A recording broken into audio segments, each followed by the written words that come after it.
Single dad gets trapped in elevator with a cold stranger. He didn't know she was the company's CEO. Do you always fix things that aren't yours, or is today just special? Luke Harrison looked up from the fuse box, one eyebrow arched, the corner of his mouth lifting slightly. Do you always start conversations with attitude, or is today just lucky for me? The woman, standing a few feet away, didn't smile. In fact, she looked as if smiling was a language she didn't speak.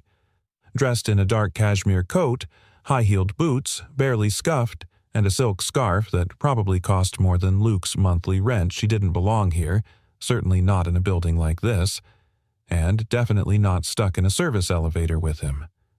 "Look," she snapped, glancing at her watch for the third time. "In under a minute I have somewhere to be." "I'd guess that," Luke said, straightening slowly and wiping his hands on the back of his faded work pants. "But unless your watch doubles as a crowbar, I'm afraid you're stuck with me until this thing decides it's had enough fun." She sighed, crossed her arms, and leaned against the mirrored wall. The elevator groaned faintly beneath them. Luke noticed her flinch. "Don't worry," he said, voice low. "These things make noise when they're bored, not when they're dangerous." "Comforting," she muttered, not sounding comforted. Silence followed. Awkward, dense, the kind that presses in when two people from entirely different worlds are forced into the same cramped space with nothing to do but breathe the same stale air. "You live here?" she finally asked, not looking at him. "Nope." "I clean here, nights and weekends." He paused.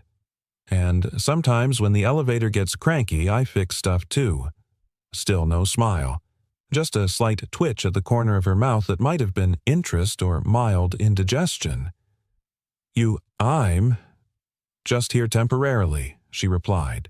That explained nothing, but Luke didn't push. "Name's Luke," he said instead. She hesitated. Valerie. It was a lie. He could tell. But again, he didn't push. "Ever notice how elevators never break when you're alone?" he asked, trying to diffuse the tension. "No," she replied coolly, "because I don't usually take elevators with strangers." Luke chuckled. Life's full of firsts. Valerie looked at him, then really looked. Not the kind of glance one gives to a janitor or a passing stranger on the street. For a moment her eyes softened like she'd remembered something long buried. Then the lights flickered, and the elevator gave a sudden shuddering jolt. Valerie's hand shot out, gripping the rail. Luke's instinct kicked in. He moved without thinking and steadied her by the elbow. "I said it was cranky," he said quietly. She didn't move away right away. Then, as if realizing how close they were, she pulled back. "How long is this going to take?" Luke exhaled, crouching to inspect the panel again. "Could be 5 minutes, could be 20. Depends on whether this building still believes in miracles." "You're not inspiring confidence." "I'm not here to inspire. I'm just here to keep the lights on and the roof from caving in." Valerie tilted her head. "Do you always talk in riddles? Only when I'm trapped with strangers who don't smile." That earned him a brief, involuntary huff of a laugh. Blink, and you'd miss it, but he didn't. "Don't get used to it," she said. He didn't reply. Instead, he reached into his coat pocket and pulled out a small paper-wrapped object. She frowned. "Is that granola bar? My daughter insists I carry one." "In case of elevator emergencies," she says. He extended it toward her. Valerie looked at it like it was a loaded weapon. "I'm not hungry, neither was I. Still, here we are." She took it reluctantly. Her fingers brushed his just to graze, and she pulled away as if stung. More silence. Then, "You said you have a daughter, Emily, 7. Smart, loud, loves drawing elephants." Valerie turned the wrapper in her hand. "She sounds joyful." "She is. Keeps me from turning into someone I don't want to be." And her mom, Luke, paused. His face didn't change much, but his eyes went somewhere else for a beat. Somewhere far and quiet. Gone. 3 years now. "I'm sorry. Thanks." A long moment passed. The hum of the elevator felt louder now. "You know," she said, her voice suddenly softer, Most people would have panicked by now. Luke glanced up at her. Yeah, well, life teaches you that panic doesn't fix anything, especially when you've got a kid depending on you. She nodded, almost imperceptibly.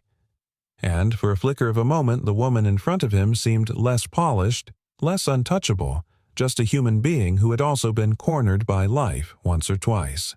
Suddenly, the elevator jerked upward, lights blinking back to full strength. Luke grinned. Looks like the building found its miracle. Valerie blinked. That actually worked. Luke shrugged. Sometimes all it takes is being stuck long enough for something to shift. The elevator dinged the doors, sliding open with a soft sigh. Valerie stepped out first, but then paused. Thank you for the granola bar and the quiet. He nodded, eyes warm. Anytime, Valerie.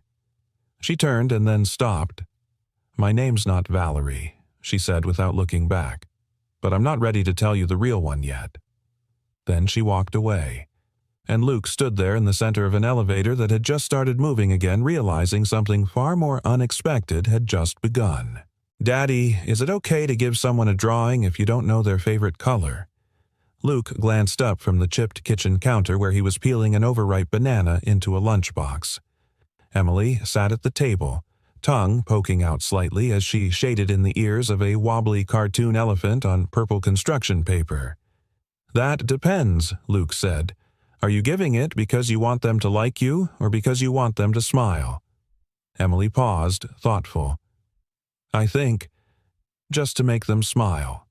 Then color it however you like, kiddo. That's more than enough. She beamed, folded the drawing in half like a treasure map, and slid it carefully into her backpack. Luke returned to the banana with a small smile. He liked mornings like this, quiet, soft, simple. But simplicity didn't keep the lights on. And as the radiator clanged to life with a cough of steam, reality tapped him gently on the shoulder. Rent was due last week. The final notice was taped to the fridge right under Emily's macaroni art. As he zipped up her coat and walked her downstairs, Luke's mind drifted toward numbers. His day job barely covered groceries. The night shift as janitor helped, but barely. The freelance repair gigs inconsistent at best. Something had to give soon. Outside, the December air bit against his neck. Emily skipped beside him, humming a song she made up on the spot. They reached the building lobby when a voice stopped them. You dropped this. Luke turned. The woman from the elevator, Valerie, stood there holding Emily's wool mitten. Her expression was as unreadable as yesterday, but she wore a different coat and no makeup. She looked human. Less Wall Street, more Brooklyn Street corner. Emily lit up. It's you. The elevator lady. Valerie blinked, caught off guard. Emily tugged at Luke's sleeve. Can I give her the drawing now? Sure, Luke said gently and watched as his daughter unzipped her bag with care. This is for you, she said, holding up the folded drawing like an offering. Because you looked sad yesterday. Valerie took it slowly, almost suspiciously. She unfolded the paper, a wide purple elephant with sparkles and a lopsided smile stared back. I didn't have your favorite color, Emily added quickly, so I made up one just for you.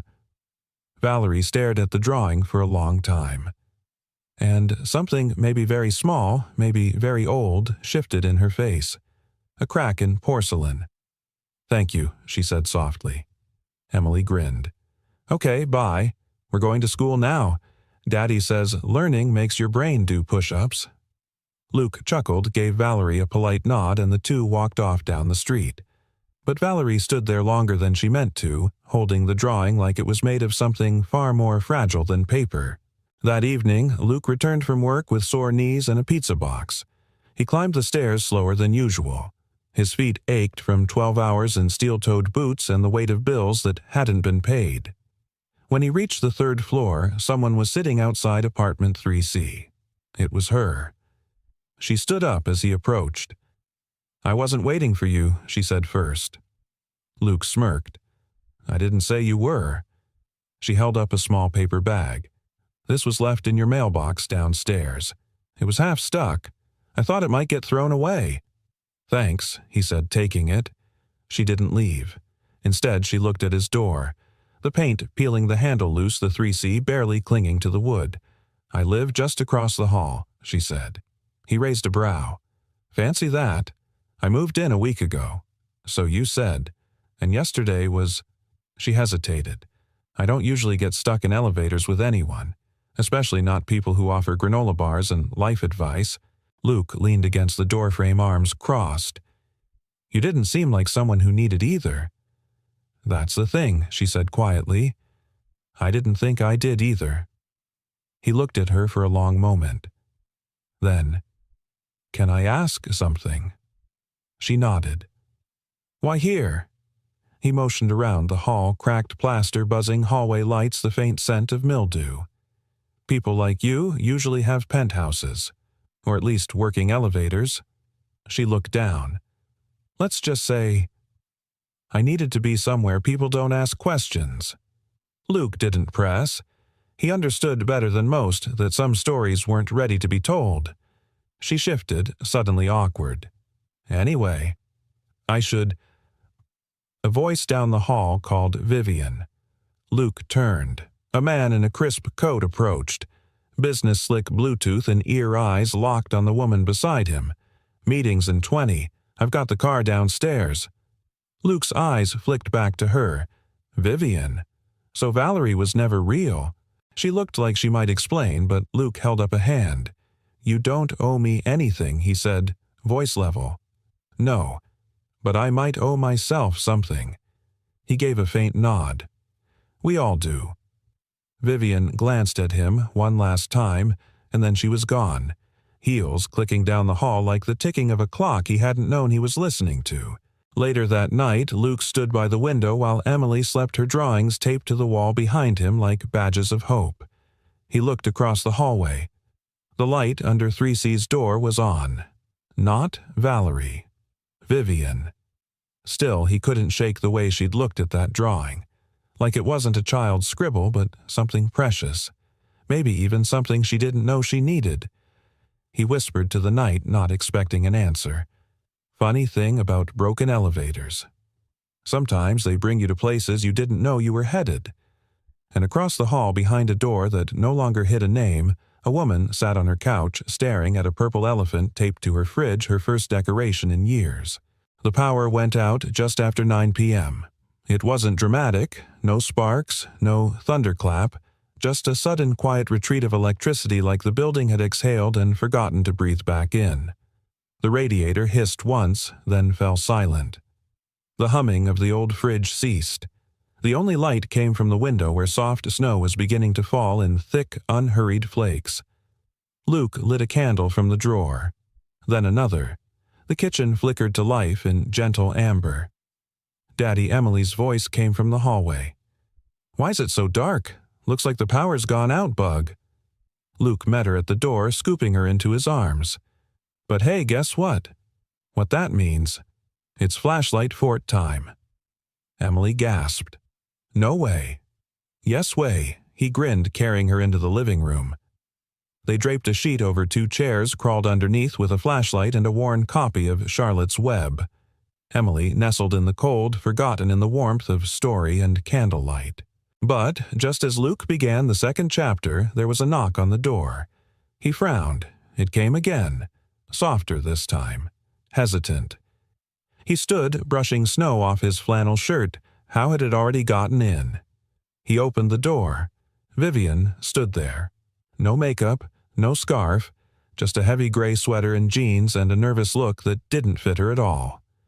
"The hallway lights are out," she said quietly, "and I think the heating's gone with it. My apartment feels like a freezer." Luke stepped aside. "Come in." She hesitated. "I don't want to intrude." "You're not." He nodded to Emily. "We're building a fortress. It's kind of a communal effort." Vivian looked down at the small face peeking from behind the sheet. Emily beamed. "You can help decorate it. I have stickers." Vivian smiled genuinely this time. "I'd be honored." Later, the three of them sat in the living room with blankets draped across their shoulders like mismatched royalty. "I never knew a blanket fort could feel like a palace," Vivian said softly. Luke poured hot water into 3 mismatched mugs, steeping the last of his peppermint tea. "It's not about the blanket," he replied. "It's about who's underneath it with you." Vivian looked at him for a long time, something unreadable moving behind her eyes. Emily sipped her tea with exaggerated care. "Do you have a family, Miss Vivian?" Vivian's fingers tightened slightly around the mug. "I had one. Long ago." Luke watched her carefully. Emily nodded like a tiny sage. "Sometimes people go away. My mom did. But Daddy says love doesn't leave it, just changes clothes." Vivian's lips parted. Her voice caught. Then, "That's beautiful." Luke gave a small smile. "She's wise for 7. She's luminous," Vivian whispered. They sat in the quiet. Outside, the snow fell thicker now, dusting the windows like sugar. Inside, time seemed to pause just long enough to feel like something sacred had entered the room. Then Emily yawned, long and dramatic. "Someone's ready for bed," Luke said. "I don't want to miss the snow," she murmured sleepily, eyes fluttering. "You won't," he whispered, lifting her gently into his arms. As he carried her to her room, Vivian stood in the candlelit silence, staring at the living room walls. On them were crayon-drawn elephant stars and a slightly crooked rainbow labeled Hope in bold, childlike handwriting. When Luke returned, she was still staring. "You decorated with truth," she said. He looked puzzled. "Your walls," she clarified. "Most people hang up what they want others to see. You hang up what's real." Luke shrugged. "We don't have much, but we've got honesty. And love. Emily says those are the best decorations anyway." Vivian smiled. "She's not wrong." He hesitated. "Then you want to stay a while until the heat comes back." She blinked. "Stay. I have a sofa. It's lumpy, but honest," he said, echoing her words. Vivian exhaled slowly. "It's strange. I have hotel rooms waiting for me, houses with smart thermostats and silent fridges. But none of them feel like this." Luke didn't say anything. He didn't need to. She moved toward the sofa and sat. "Do you believe in starting over?" He leaned on the wall near the kitchen. "Only every day." Vivian looked at her hands. "When I was 8, I used to build forts with my nanny in the garden. My father said it was a waste of time, that I should be practicing piano or reading balance sheets. So one day he cut the bed sheets we used into shreds. Said he wanted to cut the nonsense." She looked up, eyes shining. "I haven't built a fort since." Luke was quiet a moment. Then, "You know what I think?" "What I think the bedsheet wasn't the real problem. It was the fact that you were happy inside something you made yourself, and he couldn't control that." Vivian stared at him. "Why do you say things like that?" He looked her straight in the eye. "Because I've had my own sheets cut." They didn't speak for a while. Just listened to the wind against the window and the sound of Emily's slow, peaceful breathing. Then Luke said almost to himself, "It's funny, isn't it? What is? How a broken elevator can sometimes lift people better than a working one ever could." Vivian let out a soft breath. "That might be the most beautiful thing I've heard in years." He smiled. "Well, I have good lighting tonight. Candlelight makes everyone sound wiser." She looked down at her mug. "Luke, yeah, thank you, not just for the tea. For what then? For letting me be someone else for a little while." Luke didn't respond with words. Instead, he walked over to the kitchen, opened a drawer, and pulled out a small flashlight. He handed it to her. "What's this for?" she asked. "In case the dark comes back." She looked at him again, but this time something was different. She wasn't looking at a janitor or a single dad. She was looking at someone steady, a lighthouse in a storm. Vivian took the flashlight gently. and in the flickering hush of that room between snow and silence, she realized she hadn't felt this safe in years. The snow had melted by morning, but the silence it left behind hadn't. Luke stood in the hallway with his toolbox in one hand, keyring in the other. The superintendent had called at 7:00 a.m. Sharp, a pipe burst in Unit 5B. Again. And again the building's official maintenance crew hadn't shown up. Luke filled the gaps. Like always. He liked it that way. Quiet labor, no spotlight, no recognition. Recognition in his experience often came with a bill he couldn't afford to pay. As he passed the third-floor landing, a door clicked open behind him. Vivian stepped out, coffee mug in hand. Her hair was still damp, curling softly at the ends. No makeup, no walls. "Early bird," she said. Luke turned, offered a tired smile. Pipe on 5B decided it wanted to become a fountain. She tilted her head. "You're not the official guy, are you?" "No, just the unofficial everything." He started up the stairs, but she called after him. "Hey, about last night." Luke paused. "I haven't felt that kind of quiet in a long time," she said. "The kind that doesn't ask anything from you." Luke nodded. "Sometimes silence says the most." She smiled. "You should put that on a t-shirt." He turned to go, but not before adding, "Save some coffee for the rest of us." By mid-afternoon, Luke was back downstairs, shirt damp with pipe water and patience drained. Emily had the day off school, a teacher training day, and was quietly sketching on the floor with a pack of half-broken crayons. "I drew you a bear today," she said, "because you were grumpy this morning." Luke chuckled. "Grumpy bear, huh?" "What's he holding?" She pointed. "That's a wrench. He's fixing the sky." Luke looked at the drawing longer than he needed to. "Thanks, Em. I think I needed that more than I thought." Just then, a knock at the door. He opened it, expecting a neighbor. Instead, a man in a tailored wool coat stood there with the kind of practiced smile that didn't quite reach his eyes. "Good afternoon. I'm looking for Vivian Cole," the man said crisply. "I was told she recently relocated to this building." Luke stiffened just slightly. "And you are Robert Lang, Executive Vice President, Cole Systems." Sorry, wrong door," Luke said flatly, beginning to close it. Before he could, Vivian's voice echoed from the hallway. "Robert." The man turned. "There you are. Thank God." Vivian approached, calm but tight. Luke saw it, the small tremor in her wrist, the slight tension behind her eyes. She was wearing armor again, invisible but heavy. "I didn't ask to be found," she said. "You're needed at headquarters. The press is all over the failed merger story. Board wants to know where you stand." Vivian shook her head. "I took a leave of absence. You can't just vanish, Viv. You're not an intern. You're the face of Cole Systems." She exhaled slowly. "And what if I don't want to be?" Robert blinked. "What are you saying? I'm saying I need space, and you need to leave." He scoffed. "You think hiding in a building with cracked walls and busted plumbing makes you invisible?" Vivian didn't answer. Robert's eyes flicked to Luke. "So this is why you're here. Playing house with the handyman."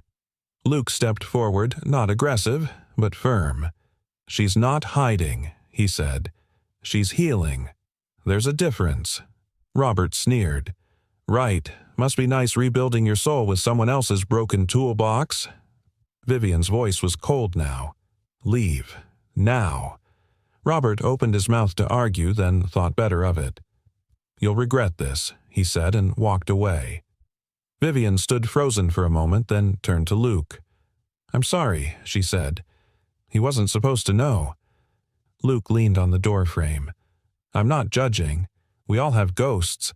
Some just wear nicer suits." Vivian looked at him, and something in her broke not violently but quietly. The way ice cracks under the weight of memory. "You should know something," she said. Luke waited. "I didn't come here just to escape headlines. I came here because I needed to remember who I was before people decided who I should be." Luke said nothing. Sometimes silence is the only answer deep enough. That night, Luke sat with Emily as she fell asleep, her small hand resting on his chest. Outside, snow flurried again, light as dust. He tiptoed into the living room, poured himself a cup of tea, and stared at the wall where Emily's elephant drawing used to be. It was gone. In its place was a small folded note taped neatly.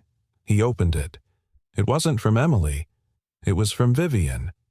I lied to you once, about my name, about who I was, but the truth is I've never been more myself than when I was sitting in that blanket fort. Thank you for letting me be nobody for a little while. You have no idea how much that meant. Luke folded the note slowly, holding it for a second before placing it next to Emily's drawing in the drawer marked Keep Forever. He looked out the window. Across the hall, light glowed from behind Vivian's door. He whispered to himself, a half smile on his face. Funny thing about names? Sometimes you have to lose yours to find out who you really are. And across that thin hallway, across two lives that once ran in parallel, something unseen but powerful began to bend their paths together.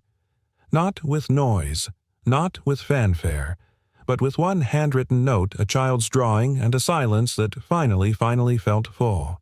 Vivian hadn't cried in years. Not when the merger collapsed. Not when her mother stopped returning calls. Not even when she watched her name trend for 3 days straight beside the word cold-hearted. But tonight, a 7-year-old broke the dam with a letter in crayon. She'd found it tucked under her front door, slipped through like a secret. Folded in half edges uneven, written on a piece of sky-blue construction paper. Emily's handwriting was crooked and sweet, the L in love, taller than the rest of the word.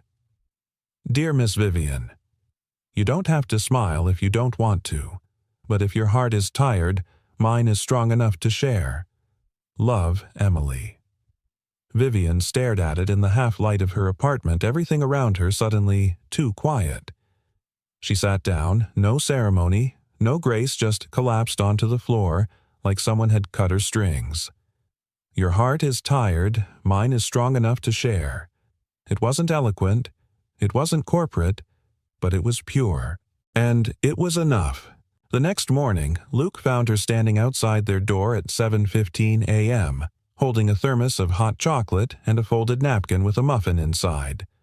Emily blinked still in her fuzzy pajamas. You're early. We don't wake up till Daddy turns on the radio. Vivian offered the thermos. Peace offering.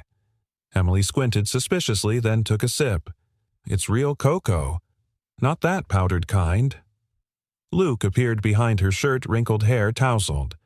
What's going on? Vivian held out the napkin. Blueberry. Bought it, didn't bake it. Just in case you're wondering. Luke looked from her to Emily. Everything okay? Vivian nodded. Just wanted to say thank you. For the letter. Emily tilted her head. Do you feel less tired now? Vivian knelt to eye level. You have no idea. That afternoon, the neighborhood hosted its annual winter block party. Snowflakes fell like powdered sugar over folding tables lined with plastic cups and slow cookers. Luke stood by a battered propane heater, hands shoved in his jacket pockets, watching Emily negotiate a cookie swap like a seasoned diplomat. Vivian appeared beside him. She didn't speak right away.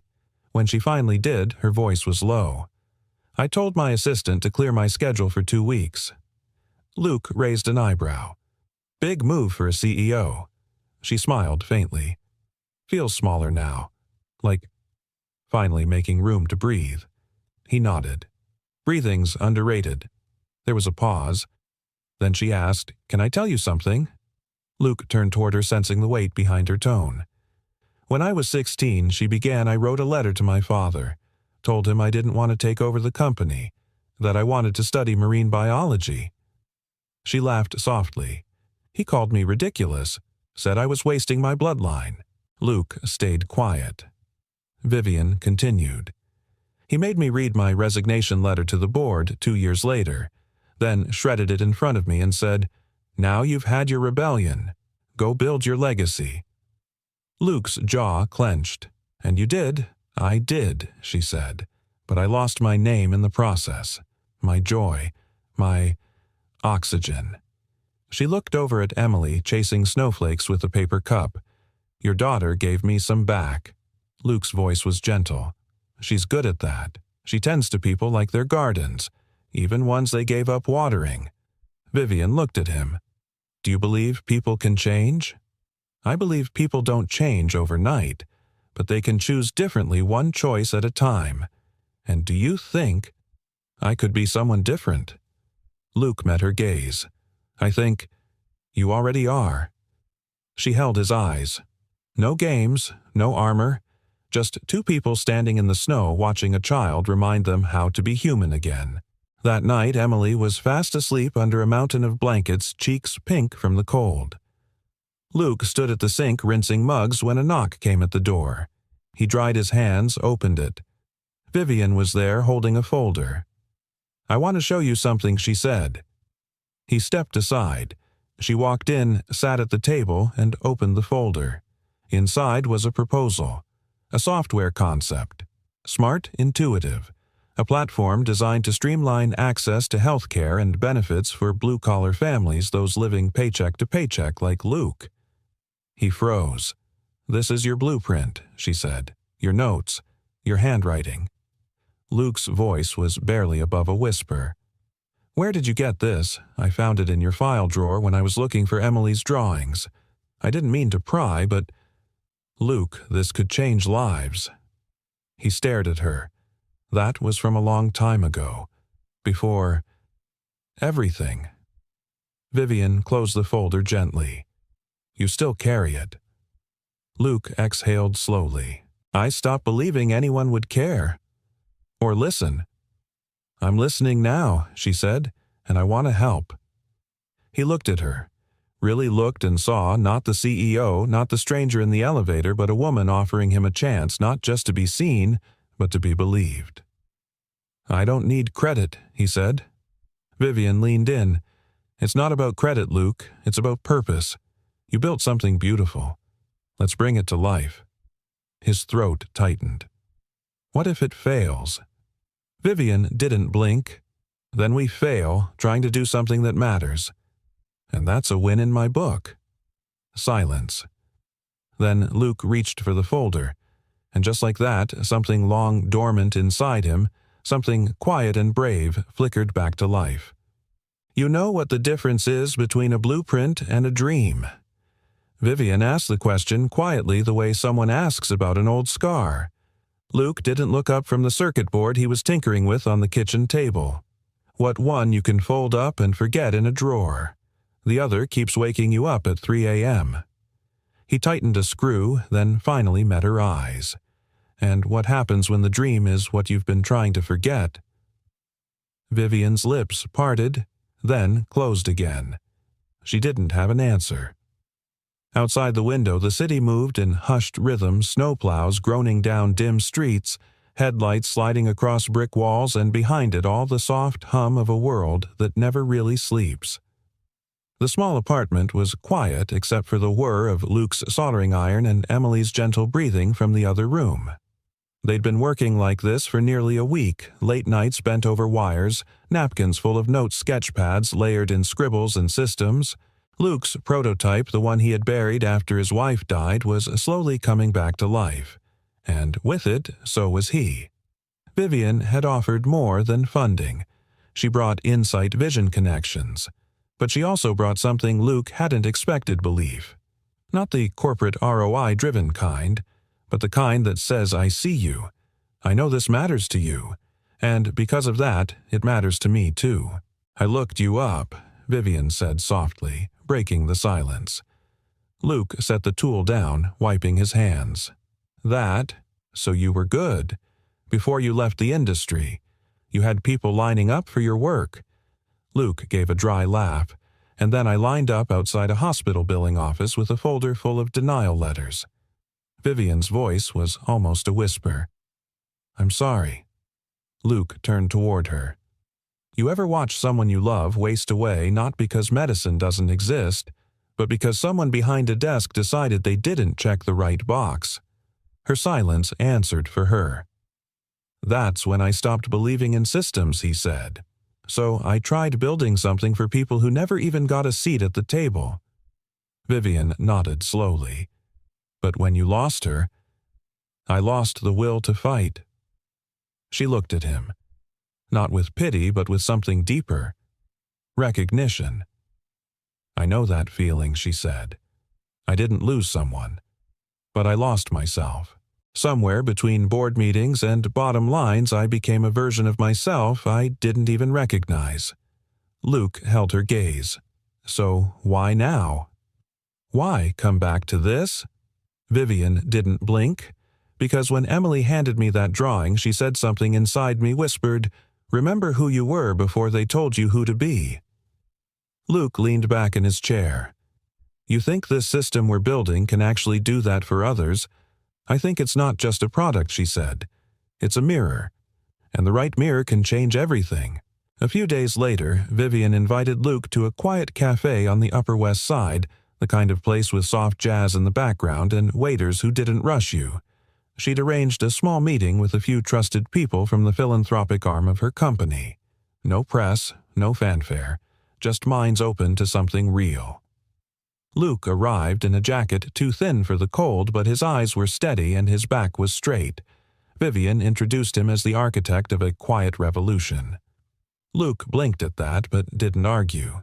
He opened his folder, laid out the plans, and spoke in the only language he knew: honesty. He talked about single moms choosing between medicine and rent, about veterans lost in paperwork, about janitors like him whose families deserved dignity without drowning in bureaucracy. He didn't pitch, he shared. And when he finished, the room was silent in the best way, the kind of silence that settles in when something undeniable has been spoken. One of the board members leaned in and said, "I haven't felt this in a long time." Vivian smiled gently. "That's because this wasn't a meeting. It was a beginning." That evening, back at the apartment, Emily danced in mismatched socks across the living room. "I drew a new logo for your project," she announced proudly, holding up a page. A stick figure with a superhero cape stood beside a laptop with a heart on it. "It's called Dad's Heart Net," she beamed, "because your heart's in it, and it helps people." Luke laughed that rare full laugh that shook his chest. "We may need to workshop the name Kiddo." Vivian took the drawing. "Or maybe we don't." Luke looked at her. "You think the world's ready for this?" She looked back. "I don't think the world is ever ready for change, but that's never stopped it from happening." He leaned against the wall, watching her. "You've changed." Vivian smiled, but there was something vulnerable in it. "No. I think I've just come home to the person I was supposed to be." She walked closer, stopping just a foot away. "You know what's funny?" she said softly. "When I first met you, I thought you were stuck. A man who never climbed out." Luke tilted his head. "And now I see you weren't stuck at all." Her voice dipped. "You were anchored to something real. And I was the one floating." There was a moment, just a silence between them, breath and understanding. Then Luke whispered, "Maybe we're both learning to breathe again." Vivian's eyes shimmered. Maybe we're not so different after all. And in the gentle hush of that small apartment surrounded by crayon dreams and broken things made whole again, two people realized something neither had dared to hope for. They were no longer walking alone. Why would someone try to ruin something that helps people? Emily's voice broke the silence as she swirled her spoon through a bowl of alphabet soup, oblivious to how heavy her question hung in the air. Luke didn't answer right away. He sat across from her at the small kitchen table, one hand on a manila folder, the other clenched slightly around a coffee mug that had long gone cold. Vivian looked up from the couch where her laptop sat open, but ignored. Her expression was unreadable too, practiced, too polished, but her eyes told another story. Behind the steel was something burning. Luke finally spoke, his voice low. Because not everyone wins when people stop struggling. It started 3 days earlier. The platform, now unofficially dubbed Hopewell, had entered private testing. A small pilot group of families and social workers had begun exploring the interface. Feedback was better than expected. People cried on Zoom calls. One woman in Detroit said it helped her find benefits she'd been denied for 3 years. Another man called it a compass for those of us who got lost in the paperwork. But good news travels slow. Sabotage doesn't. That morning, Vivian received a call from her assistant, trembling voice near tears. Vivian. Someone leaked the prototype. What she'd said sharply pulse-dropping. It's all over an anonymous tech forum. The source code, screenshots, even internal documentation. Vivian felt cold, not the kind from weather, but the kind that starts in your spine and spreads like ink. How? There was a pause. Someone from inside the Cole Systems development server. The access trace points back to Derek Lang. Vivian didn't need time to process. Of course it was Derek, Executive VP, her father's protege, and the man who'd made it his mission to keep her in line or out of the picture entirely. Luke, upon hearing the news, had only said one thing. So we build it again. Better. Together. But Vivian knew the deeper danger wasn't in the leak, it was in what would come next.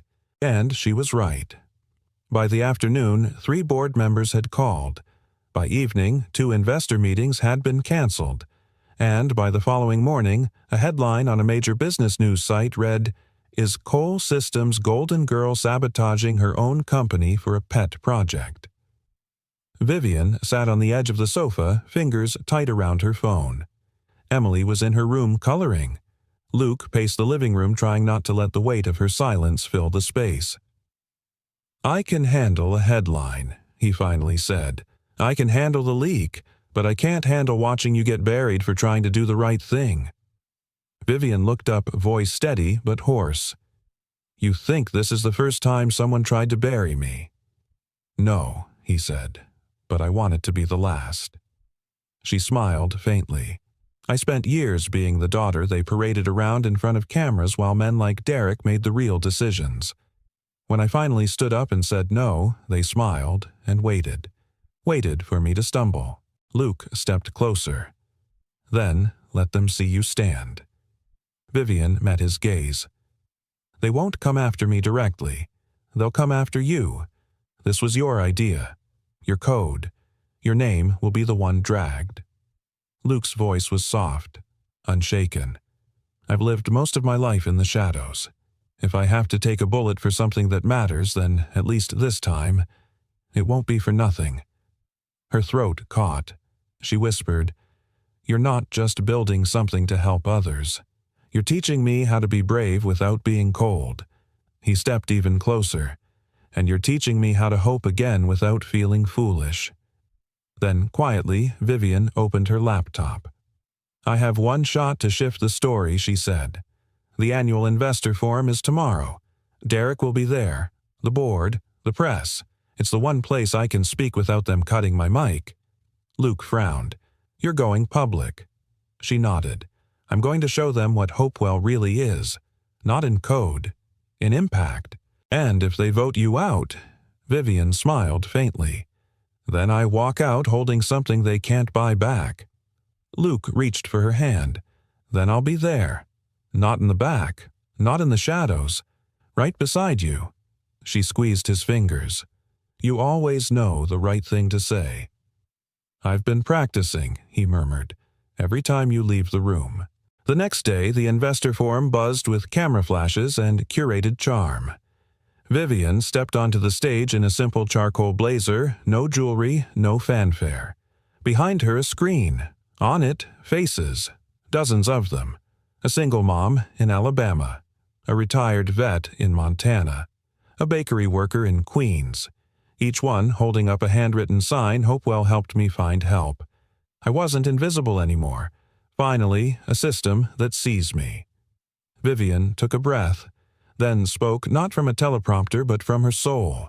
"I stand here not as a CEO but as someone who forgot what it meant to care beyond quarterly growth. I was taught that impact was something you measure in numbers, but I've learned that real impact is measured in faces, in dignity restored." She paused. The man who built this, the man they want to erase, is a single father who once gave up on the system because the system gave up on him. But he didn't stay down. He rebuilt it, and I had the privilege to help him carry it into the light. Cameras flashed. Somewhere in the crowd, Derek Lang stood frozen, and Vivian looked directly at him. "You want a scandal," she said. "Here it is. We chose kindness over profit. And I do it again." The room was silent. Then slowly someone began to clap. Then another, and another, until the room stood not for numbers but for meaning. Back at the apartment, Luke tucked Emily into bed. She held his hand a little tighter than usual. "Daddy?" "Yeah, Bug you and Miss Vivian. Are you heroes now?" Luke smiled. "No," he said softly, "but we're finally doing something worth being remembered for." And somewhere in the city, in the heart of a system that had long forgotten how to feel a seed of change, was quietly blooming. It happened on a Wednesday.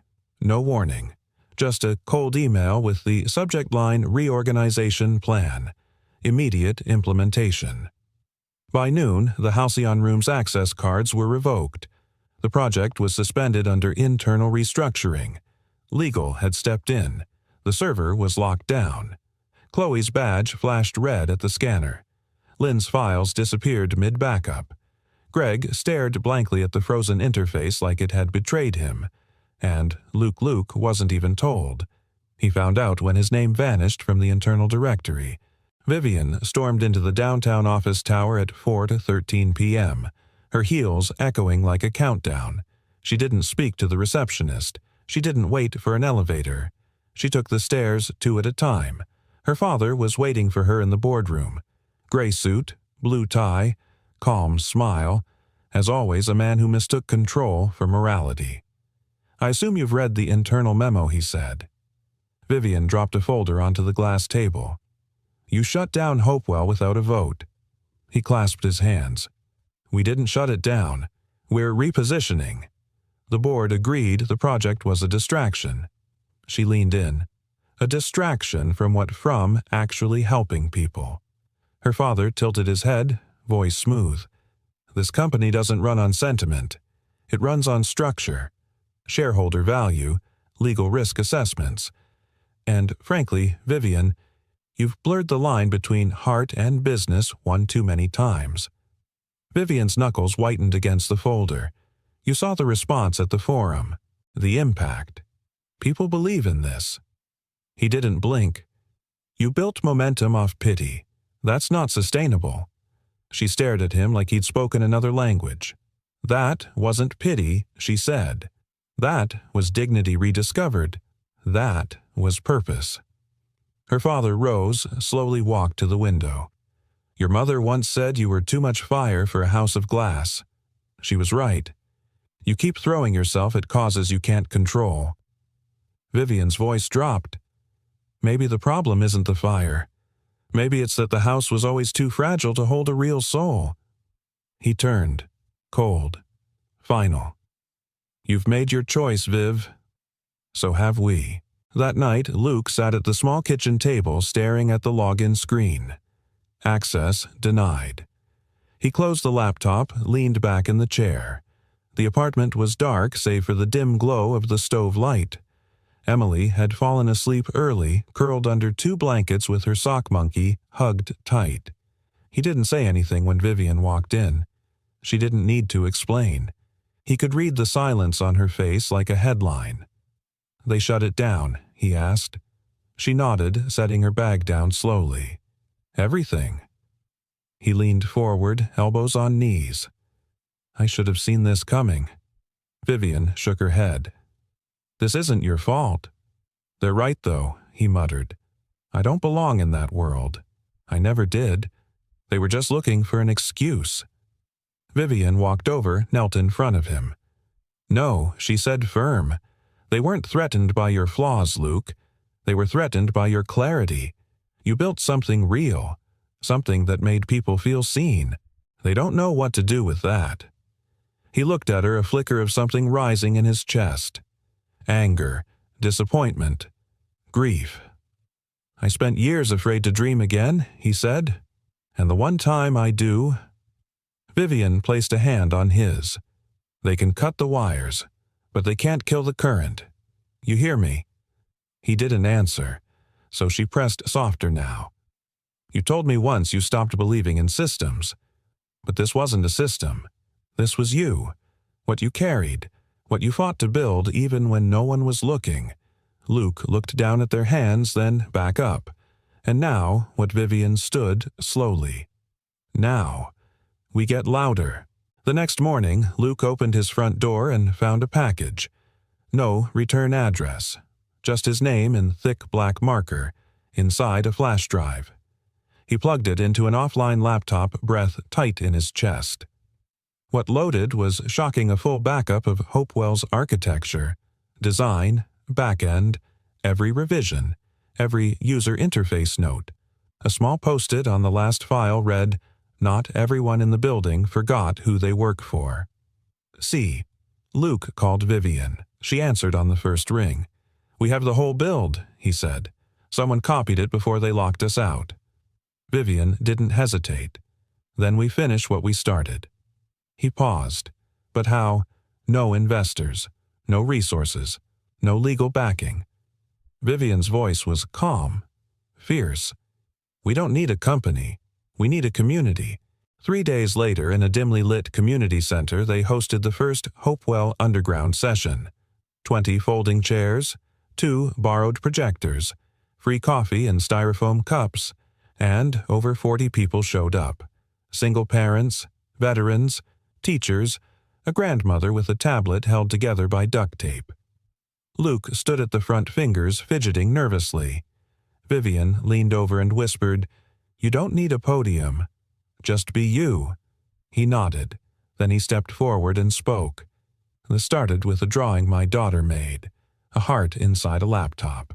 She said it was called Dad's HeartNet. I laughed.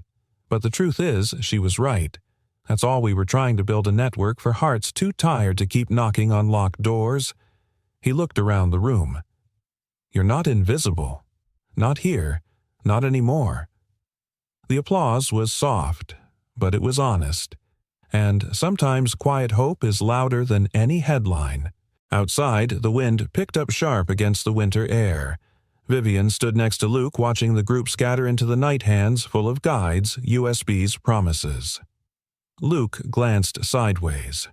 "You still think we can win this?" Vivian smiled, eyes glistening. "I don't think we need to win.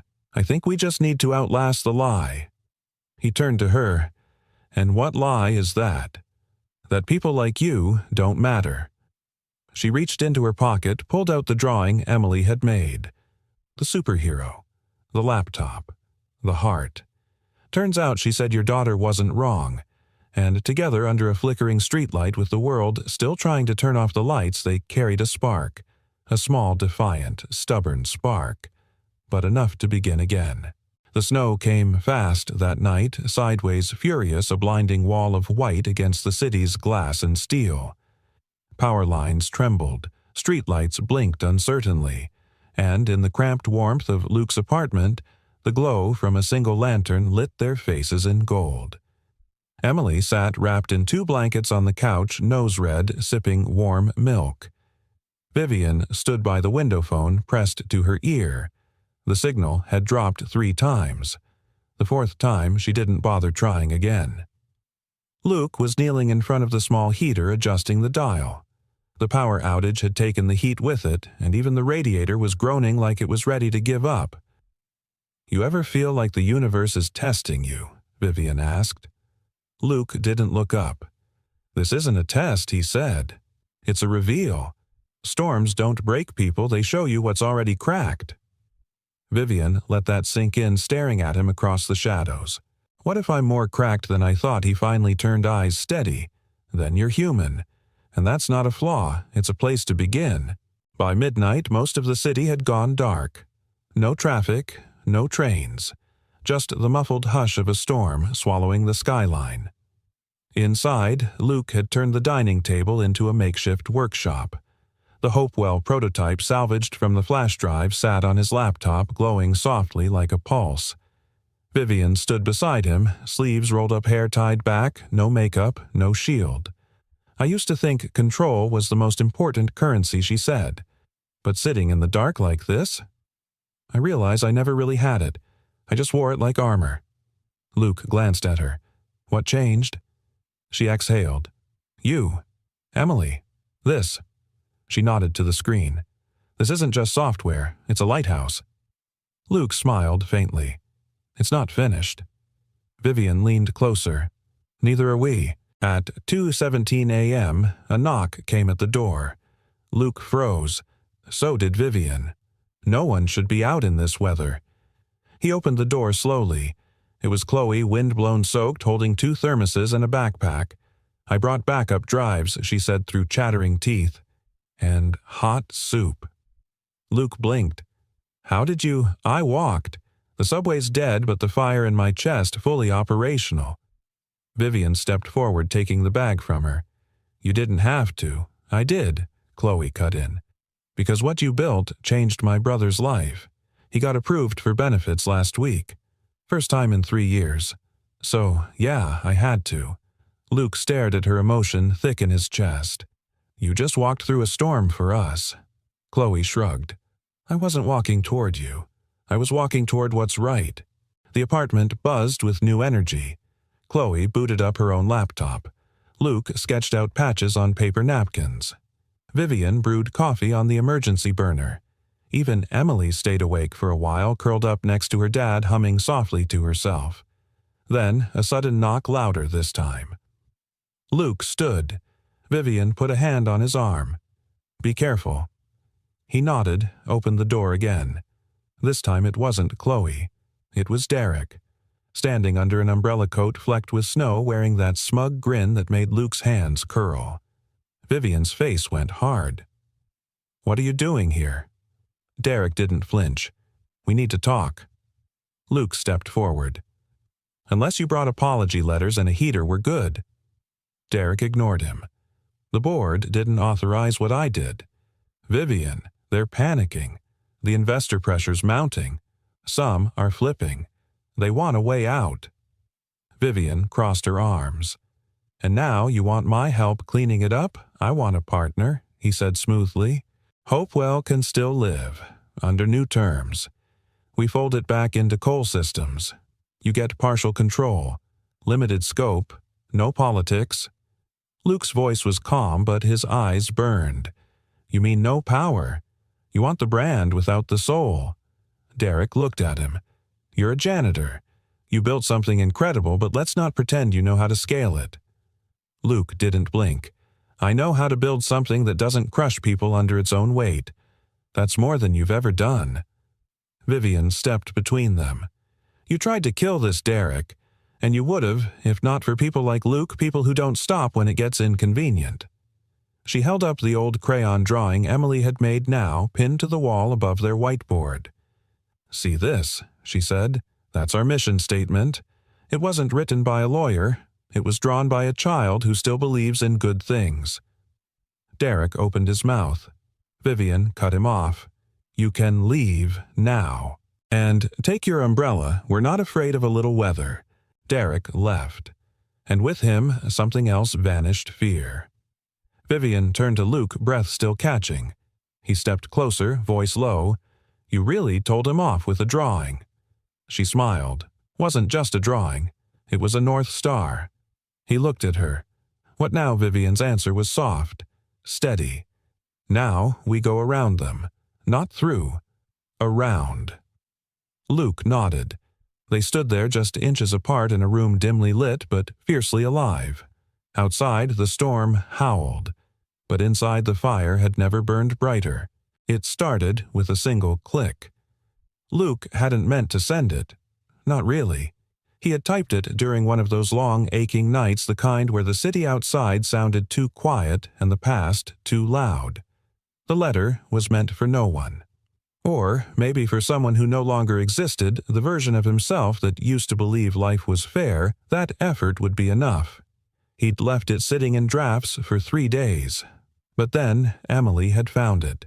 She was tracing hearts in the condensation on the window when she turned and asked Daddy, Why do you have a letter that says, "I give up" in the title? Luke froze. He didn't realize she even knew how to read subject lines. "I didn't mean for you to see that bug." Emily looked at him, brow furrowed in that thoughtful way children sometimes wear, like they're trying to solve the entire world with just their eyes. "Did you give up?" Luke knelt down, swallowed the knot in his throat. "No," he whispered. "But I thought about it." She paused. Then softly, "Don't send it. Write a new one. One that ends better." And so he did. The next morning, Luke rewrote the letter.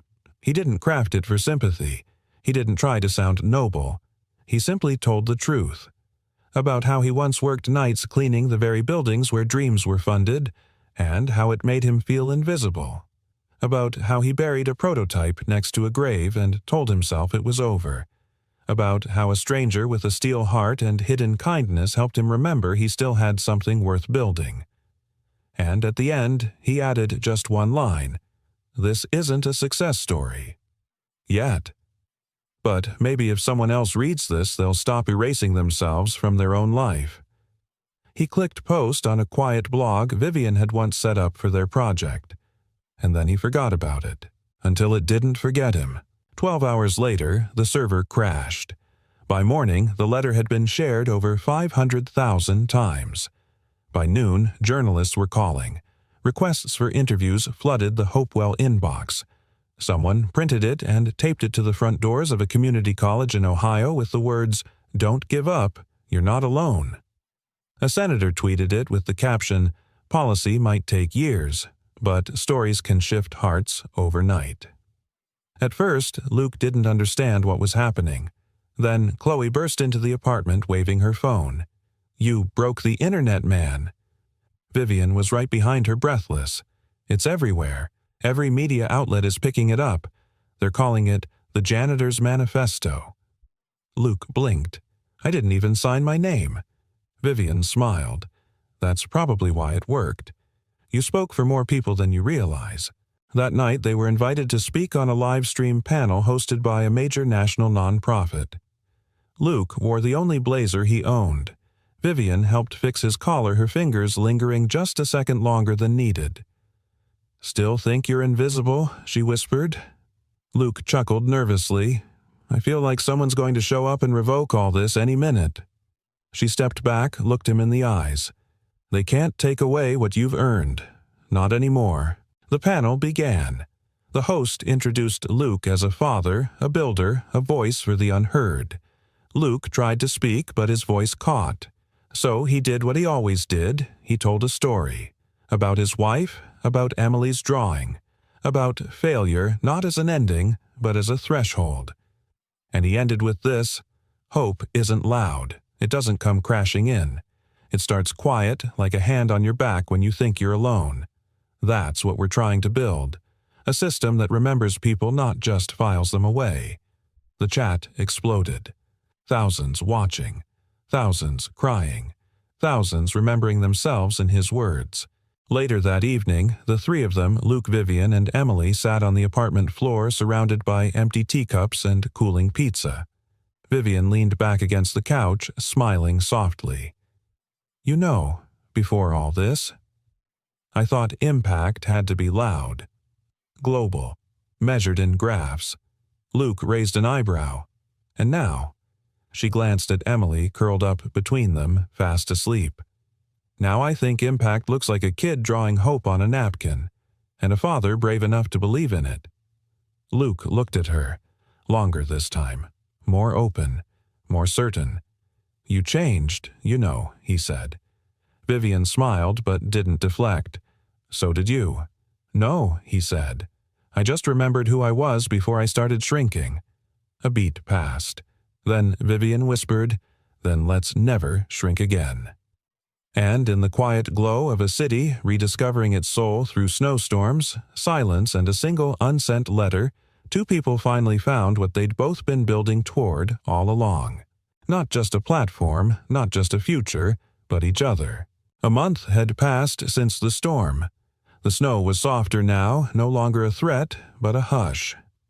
Blanketing the city in white, it felt less like something to brace against and more like a quiet blessing. On this particular night, it fell gently outside a modest brick home in the suburbs, a place that didn't yet have a name on the mailbox but had already become a home. Inside, laughter stirred the air. Emily was helping set the table, her tongue poking slightly from the corner of her mouth as she carefully aligned the silverware like they did in fancy restaurants.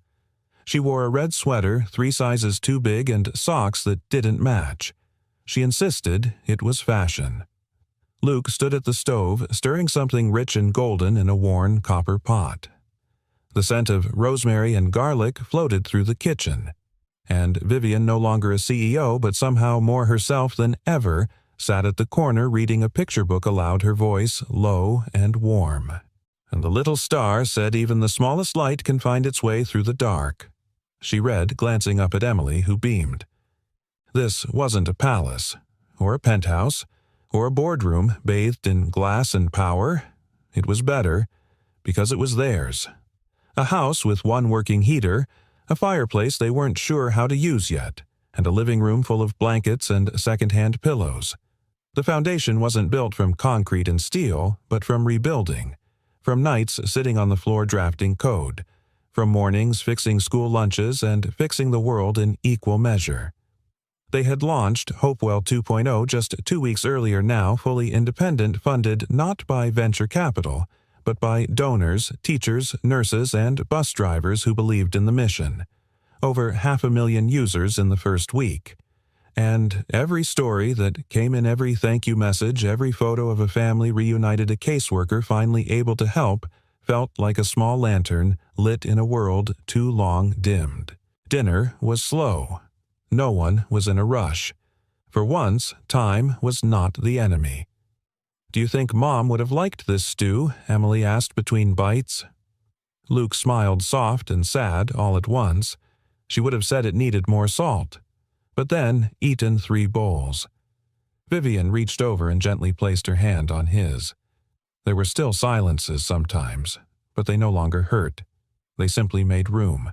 Later, after dishes were stacked and leftovers packed, Emily pulled a small wooden box from under the couch. "I made something," she said, grinning. She placed the box on the table and opened it. Inside was a carved sign painted in soft blue and white, a little crooked, a little uneven, but perfect. "Welcome to HeartNet House." Vivian blinked. "You named the house," Emily nodded proudly. "It's where all the hearts live now." Luke looked at her, then at the sign, and something in his chest tightened, the kind of tight that only comes when you realize you've somehow arrived, even though the map never made sense.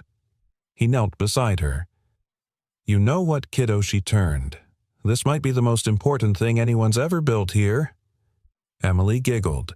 "Even more important than the internet. Especially more important than the internet." That night, as the fire crackled low and the last embers of the day drifted into stillness, Luke stepped outside. The snow crunched beneath his boots. The stars above were sharp and clear.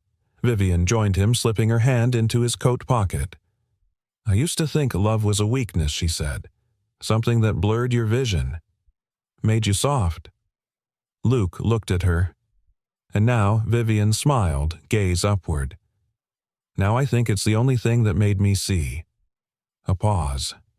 Then she turned to him, eyes shining in the cold.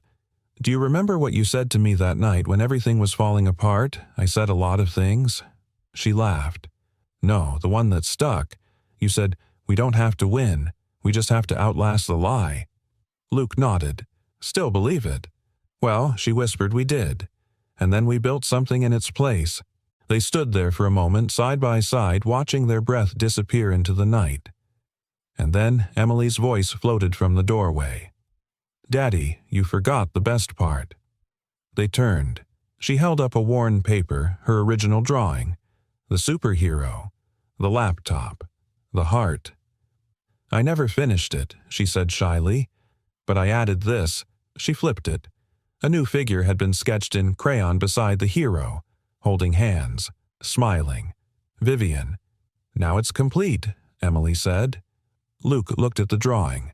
then at the two girls who had unknowingly rebuilt his soul. He wrapped them both in his arms.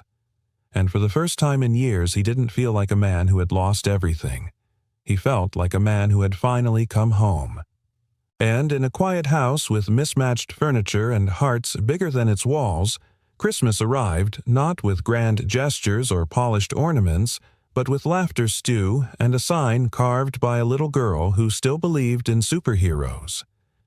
Because in the end, the most extraordinary stories don't happen in boardrooms or battlefields. They happen at kitchen tables, around soup pots and open laptops, between people brave enough to believe again. And this story, this real story, didn't end on a screen or in a file. It lived on in every letter sent, every heart helped, every child who looked at the world and whispered, "What if we could fix it?" And someone who finally said back, "We can." If this story touched something deep inside you, if it reminded you that goodness still exists even in the quiet corners of everyday life, we'd love to hear from you. Where are you watching from? Drop your city or country. In the comments, it means the world to know how far these stories are reaching. If you believe in stories that heal, stories that uplift and reconnect us to our shared humanity, make sure to subscribe to the channel. There's so much more to come, and we'd be honored to share it with you. Thank you truly for spending this time with us. From our little storytelling corner to your heart, thank you for watching.